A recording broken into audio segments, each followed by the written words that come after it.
En esta ocasión, nos es grato presentar el libro Curmi, Historia de dos niños pastores, del escritor ruputreño Juan Carlos Mamani Morales.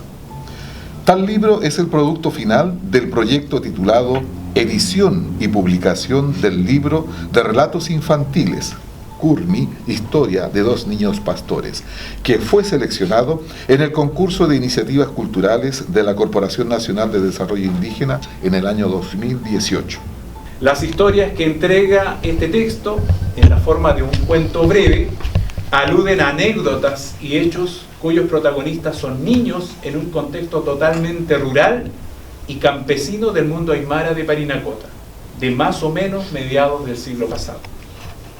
Tomando en cuenta lo anterior, son tres los objetivos específicos que nos animaron a ejecutar esta obra y a postularlo como proyecto de iniciativa cultural el año pasado. Primero, la idea es ampliar la cobertura temática de la literatura etno o intercultural de nuestra región. Es decir, hay poco material literario para que los chicos de nuestro grupo étnico, incluso los que nacieron en nuestra provincia de Parinacota, lean, ¿no? Y recuerden, rememoren, asocien, ¿no?, a imágenes de lo nuestro. Por otra parte, es aportar, tal como le dije, con un recurso de lectura ante la mínima o casi nula existencia de libros para niños, ¿cierto?, que aludan a ese mundo aymara, pero contemporáneo. A menudo escuchamos a nuestros hermanos aymara en los discursos, esos discursos que a veces abundan ahí, ¿cierto?, aludir al mundo aymara, pero ese mundo aymara ido, pasado, ¿no?, pero no a nuestro mundo más bien contemporáneo, de lo que hemos vivido una gran cantidad de aymaras. Me estoy refiriendo a la zona interior, ¿no?, en la precordillera, en el altiplano. Nos motivó un poco escribir este libro que recoge muchas de nuestras vivencias, más bien personales y de otros hermanos, ¿no?, obviamente trabajadas un poco de manera ya agregando elementos quizás por ahí, muchos ficticios, pero todos contextualizados en el pueblo de Putre y su campiña, y los otros relatos, unos 3 o 4 relatos cortos que ocurren en el altiplano relacionado con el pueblo de Chucuyo y de Parinacota. La idea es hacer un aporte concreto a la literacidad, en este caso aymara, ¿no?, a la cultura escrita, pero relacionado con los aymaras. La idea es que los chicos que lean en alguna medida asocien o venga a su memoria, a su mente, la identidad aymara. Ustedes ya tendrán tiempo para leer otros relatos. Como le digo, a pesar de que siguen un poco el formato de cuento propiamente, ¿no?, que tienen una entrada, un desarrollo y un final, no es nuestra intención presentar cuentos a cabalidad, sino tiene más bien una intencionalidad que le digo más bien sociocultural. Es decir, a través de esa forma, rescatar un poco cierta forma de vida relacionada al pastoreo en la precordillera y en el altiplano a mediados del siglo XX, ¿no?, y sobre todo realizado por niños. En ese sentido, nos interesa mucho, como le digo, que los niños puedan en alguna medida identificar algunos elementos de nuestra alicaída cultura aymara, ¿no? Hoy día, como le digo, abunda mucho la literatura relacionada con la ciudad, el estereotipo de personas o niños urbanos, ¿cierto? De repente es lo que abunda en la literatura, pero muy poca literatura, ¿cierto?, hay sobre nuestros grupos étnicos, que son los que están más ligados a la tierra y a otras experiencias de vida, ¿no? Entonces, para las personas que no son aymara, tal vez aquí hay un medio, ¿no?, para avisorar un mundo de cosas, de vivencias, de experiencias de vida diferente al que se lleva a la ciudad. Bueno, estimados, yo les agradezco. Si tienen alguna pregunta que hacer, obviamente es un momento también para conversar. Tuve oportunidad de conocer otro libro del profesor Mamani, se llamaba Las historias del Tibula. Me lo prestaron una amiga mía, la presidenta de los CRA, que era fanática de don Juan Carlos, que trabajó en un proyecto, había llegado una cantidad de libros para allá y me prestó uno. Entonces, con una amiga hicimos láminas de Kamichibay. la escuela tenía como el 90%, no sé hoy, pero cuando yo trabajé, que fueron 10 años en la escuela, tenía como el 90% de alumnos aymara. Entonces para mí era muy significativo narrar, porque mi oficio era modelamiento lector, hacer que los niños leyeran. Entonces yo tomé el libro, hicimos láminas de Kamichibai, que son unas láminas, o sea, para mostrar con los personajes, con escenas del libro. Y los niños, o sea, la experiencia fue fantástica, fue maravillosa, o sea, los niños pedían el libro constantemente. Trabajábamos en un proyecto de Fundación La Fuente, donde toda la escuela debía pasar una vez a la semana por el CRA para hacer este fomento lector. Y los niños llegaban fascinados, contando las historias, cierto, del Tigula, y me fue muy bien. Yo después, al tiempo después, conocí al profesor, yo le conté la experiencia, que fue muy buena. Y hoy día yo tengo un amigo mío que se llama Roberto Contreras, y él hace capacitación a lo largo de todo Chile. Lo veía yo en las redes y él decía, él hacía modelamiento o contaba historias de Anthony Brown u otros grandes. Entonces decía, ¿cuál será la clave? ¿Cuál será la clave para ganar el corazón de los niños? Entonces yo tengo unas ganas de decir, pero tampoco me quería creer como tan capa, pero yo decía, contar historias de las regiones, o sea, del patrimonio cultural de cada lugar.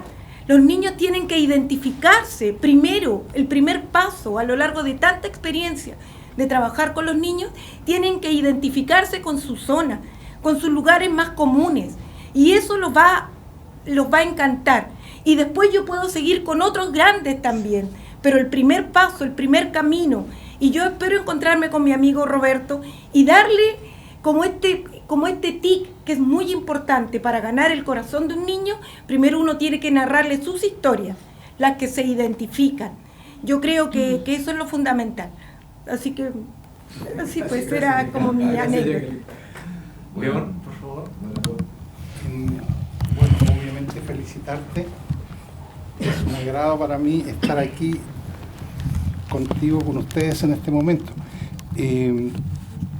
Siempre en algún lugar, en un atardecer, una mamá cuenta cuentos a sus niños. Eso viene más allá de la cultura de la India de mucho tiempo atrás. Y pienso que este libro, el leer el libro, nos hace ver otro mundo. Es como vivir una vida paralela, como conocer otro mundo que está enmarcado, creo yo, dentro de la utopía del pueblo aymara que tiene Juan Carlos, dentro de sus sueños para ello. Y yo me felicito de esto y me encontré, creo que en forma inconsciente está puesto aquí, lo que yo llamo la maldición de Ulises. Ulises regresa a Ítaca para juntarse con su mujer, Penélope, que 20 años después lo espera con la edad clavada en el rostro, pero llena de fidelidad. Tiene que pasar por la isla de las sirenas. Ulises no quiere escuchar las sirenas porque teme enloquecer. Entonces se hace atar al mástil y hace que todos sus tripulantes se pongan tapones de cera en los oídos. Yo digo, así vamos los humanos. Queremos, pero tenemos miedo. ¿Por qué esto? Porque me encuentro con que el libro comienza. ¿Cómo no iba a tener miedo si era un chico de apenas 8 a 9 años? Y termina. Para Amaru le resultó entretenido caminar sobre la nieve y mientras caminaba no dejó de pensar en lo que le dijo el abuelo. Si volvía a tronar habría muchos rayos, no debía correr, a pesar de que eso le asustaba mucho. La maldición de Ulises. Gracias. Destacar la habilidad que tienes tú para adecuar el lenguaje al nivel de los infantil, siendo tú un poeta y un narrador con una formación académica. Sin embargo, fuiste capaz de usar un lenguaje que llega al niño adecuado de oraciones sencillas que se leen con mucha facilidad. Entonces, eso tiene un mérito también. Les digo que fue un esfuerzo porque igual paralelamente estábamos por ahí preparando unos artículos que se llaman artículos científicos. Muchos están basados en vivencias personales, tal como dijo Lino, Soledad, y por eso que yo creo que efectivamente les va a recordar a muchas personas, y esa es la idea, es un poco, ¿no?, la reacción que uno espera, la asociación que hagan de las experiencias de vida. Yo fui pastor cuando pequeño, ¿no?, cuando estaba ahí en Putre. Yo viví en Putre hasta los 12 años, 11 años, es decir, terminando el octavo básico, hasta el octavo básico, y de ahí me vine para acá. Y en ese tiempo estaba obligado a pastorear. En alguna parte por ahí vi en el personaje Curmi, lo digo, o sea, a mí no me gustaba el pastoreo, no me gustaba ninguna actividad del campo, nada.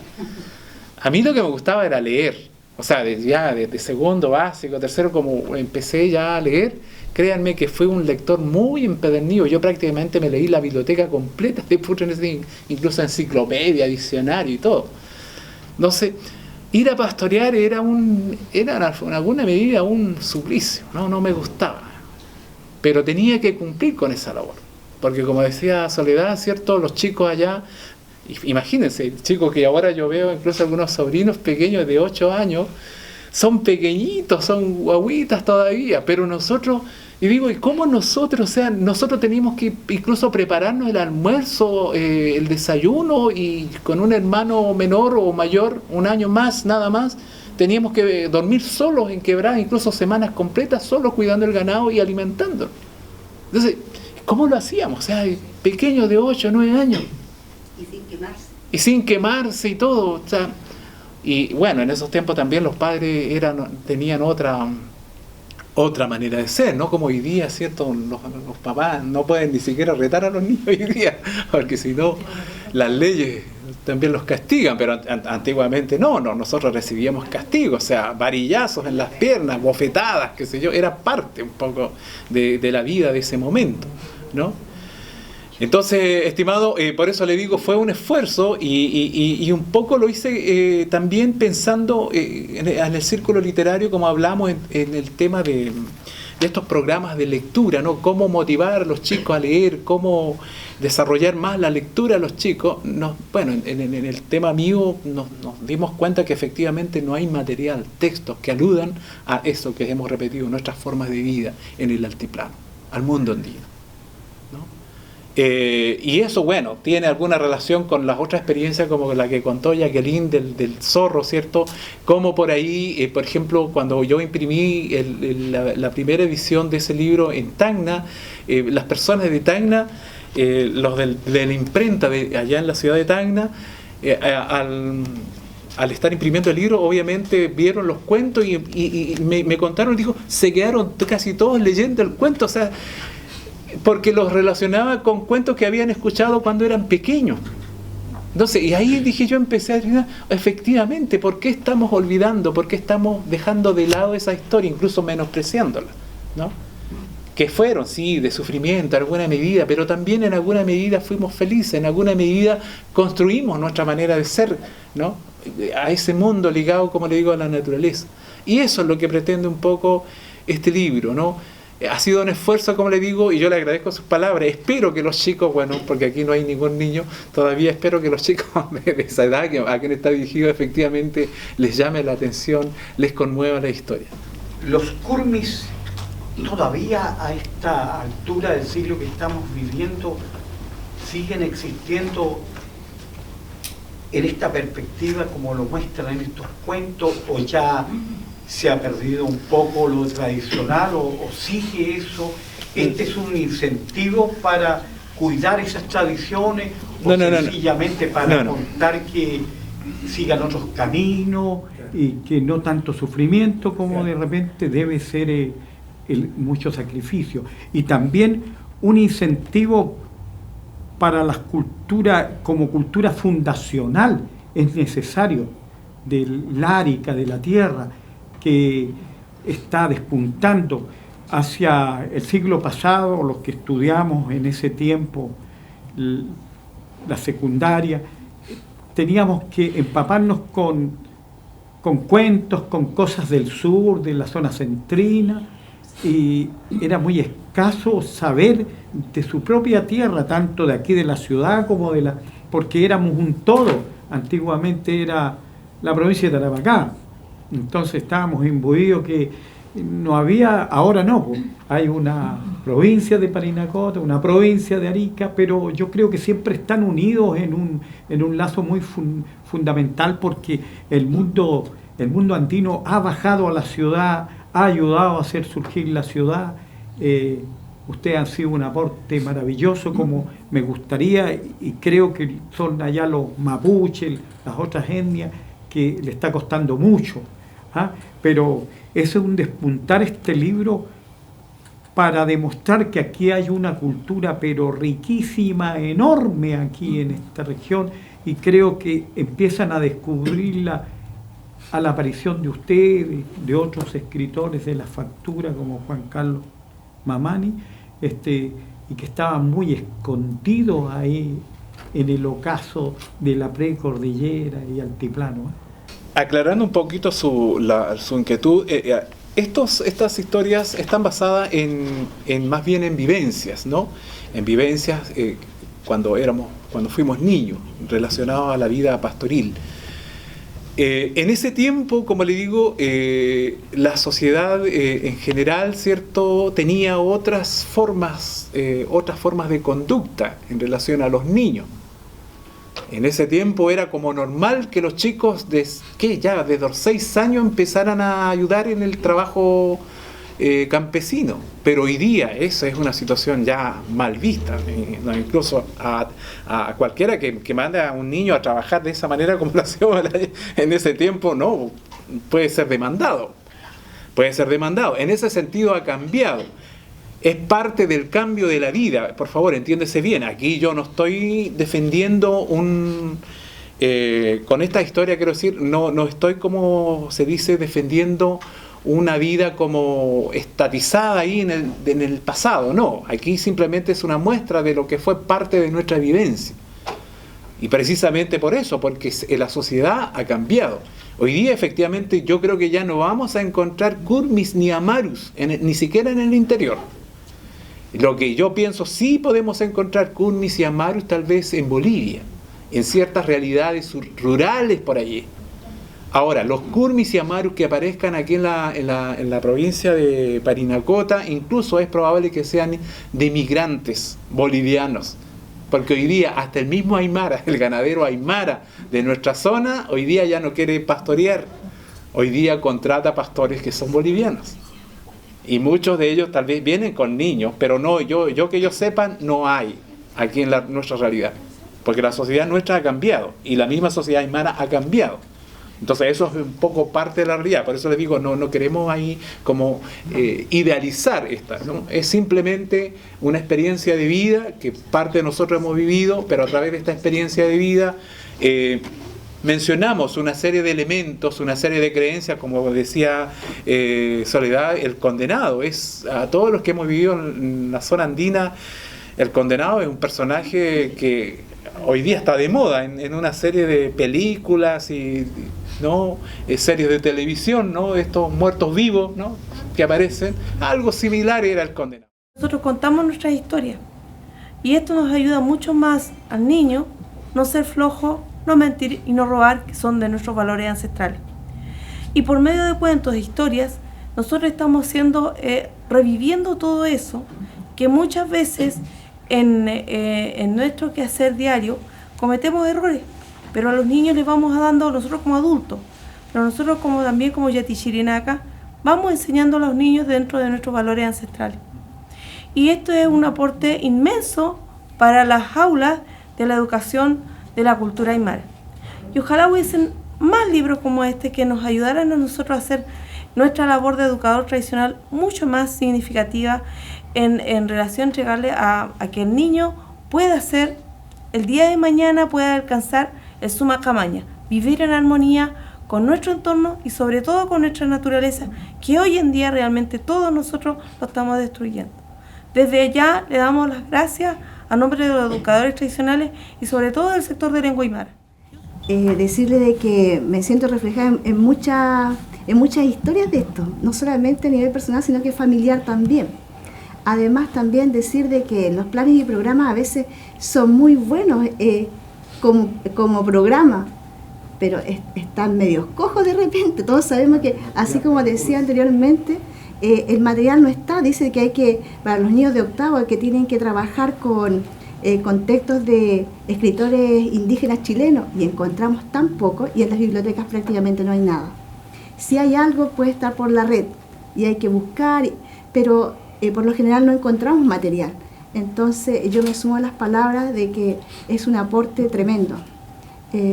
Y además, no solamente los niños lo leen, sino que primero es su primer paso, lo digo desde la experiencia en aula, el primer paso es los relatos de ellos mismos, de lo que escuchan en sus casas, de lo que le han contado sus padres, sus abuelos, que el perro negro para ir a pastorear y una cosa y otra, y donde también uno va aprendiendo, porque uno no termina de aprender.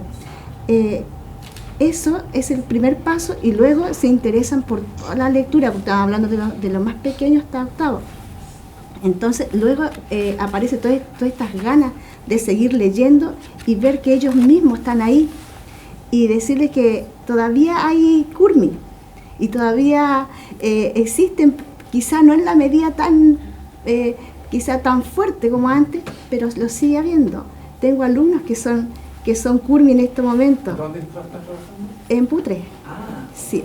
Hay una familia muy particular donde ellos todavía tienen labores campesinas, donde usted a un niño le pregunta, no sé, un niño de 11 años y él sabe faenar un animal entero, donde tiene que llevarlo a cierto sector, a cierta hora, y todas esas cosas las saben desde las vivencias familiares. Y todo esto lo van a ir viendo en los propios relatos. En los planes y programas dice relato. ¿Y qué relato? No hay relato, más lo que uno le puede entregar desde la vivencia personal. Así que agradecer toda esta producción. Dios pagara a Yati Chile. Gracias. Tuve la suerte de conocer acá en Arica a Juan Carlos Mamani, quien escribe básicamente temas relacionados con el altiplano de Arica, con Putre, donde deja develados sus sueños, sus utopías para este pueblo, Aymara. Son libros hermosos. El libro es la prolongación del ser humano. Estos libros son su prolongación, su aporte para la etnia, y sin duda un material riquísimo que quedará para las futuras generaciones y para los estudiantes de Arica. Ha publicado libros en español traducidos al aymara y son verdaderamente un aporte. El texto que tenemos aquí, que va a presentar hoy, es un libro de cuentos que al leerlo completo deja casi un aroma, un sabor a lo que es la vida de esos pastores niños que se ganan la vida arriba continuando la tradición de sus padres. Es un hermoso libro, un buen recuerdo. Es un libro para llevar en las manos, para llevar en los brazos, para compartirlo. Hay mucho movimiento, se comparte mucho a nivel coloquial, pero en realidad nos leemos poco, que es una característica general. Nos conocemos como personas más bien, pero como escritores no hemos leído mucho lo nuestro y nuestros trabajos. Estamos en un intento por eso, por compartir. Este libro es un intento de Juan Carlos también por colaborar con esa causa, para compartirlo con los colegas, leerlo, tratar de que llegue a los establecimientos, que es el sueño de siempre, a los establecimientos educacionales, un libro para niños, y muy enriquecedor. Realmente nos falta fuerza, diría yo, nos falta algo para que estos libros tan valiosos lleguen a algún lado. Cuesta mucho. Uno de los problemas es que se escribe más de lo que se lee. Entonces, se está escribiendo mucho y no se está leyendo tanto. Este proyecto es súper ilustrativo porque el proyecto rescata algo que no se conoce mucho, algo de la cotidianidad del niño pastor de hace un tiempo atrás, del niño que vivía en los pueblos, que salía de mañana a pastorear con su fiambre, sus ojotes, el sombrero, el perro regalón o la mascota regalón, y se da una dinámica de aprendizaje en esa jornada de pastoreo que tiene. Entonces, este libro contribuye a rescatar la memoria histórica del pueblo, del niño, del rol del niño dentro de la comunidad y del contexto mismo en general de las costumbres de los pueblos indígenas respecto a una actividad económica, porque si se quiere, esto uno lo ve como los niños pastores, es como una actividad económica, es una contribución hacia el hogar, es un aprendizaje de disciplina, de responsabilidad y de muchas cosas asociadas a lo que cuenta el libro, porque uno cuando iba a los cerros a pastorear aprendía de geografía, del clima, de historia, de medicina, etcétera, etcétera. Entonces es importante esa contribución que se hace a rescatar la cultura desde este texto que está presentando esta noche el profesor Juan Carlos Mamani. Muchos mayores o muchos viejos como yo probablemente si que leen el libro, y tal como tú habrás escuchado aquí en el acto de personas más o menos contemporáneas a mí, inmediatamente recordaron vivencias relacionadas a la vida campesina del interior, similares a lo que se cuenta en la historia. A pesar de que eso es muy, muy grato para mí como escritor, porque es efectivamente lo que uno busca, que la gente reaccione, que la gente en alguna medida se identifique con algo de lo que se cuenta, ¿no? Pero el objetivo fundamental para mí es que lleguen los niños. Es decir, que sean los niños los que efectivamente busquen este libro y que encuentren interesante la historia y que sea atractivo para los chicos, porque uno de los objetivos de haber sacado este libro,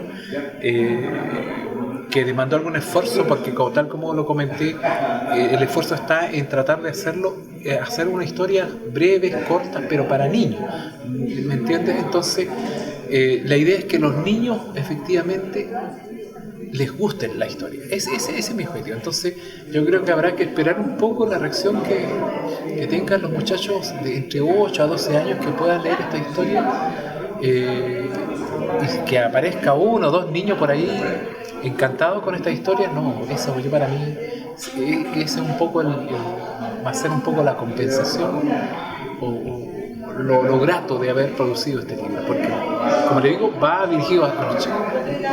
O sea, lo otro de que los mayores otros se encuentran, bueno, ese ya es un valor agregado, mucho mejor en todo caso.